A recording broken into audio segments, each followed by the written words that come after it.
For the lesson of episode 2, I feel like it's safe to say, like, don't be a fucking hater. I can only imagine how much like, how many lives have been lost due to just, like, envy, because I don't think it's just a hater, it goes beyond that. I feel like once you reach being envious of someone, that can turn those feelings into actions that can lead to something that was been going on with Tank.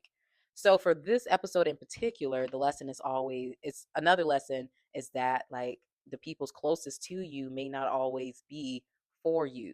Like, I feel like we hear this a lot in rap songs about how, like, the person you call your bro might be the first one to throw you under the bus or even kill you because they are a hater, and it turns to envy because of situations like this with Gutta and Tank, where they decided to become a rap duo to get this money together and to work together to achieve their goals. However, the industry separated them because they only seen Gutta as the star and they just seen Tank as just the fat sidekick.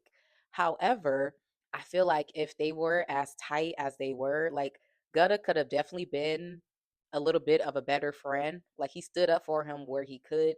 However, he should have fought a little bit more for at least him, for Gutta, sorry, for Tank to get paid for the writing because he was responsible for writing his bars. So Tank is owed a little bit of credit when it comes to the development of Gutta as an artist. However, that doesn't mean he's entitled to everything. So my personal opinion is that Gutta could have stood up a little bit more for him, even if that meant not getting this deal with Lewis and potentially getting a better deal with someone else. I feel like they kind of jumped the gun and just took this first offer, regardless of what it was doing to his best friend, who was partially responsible for the success that he is at.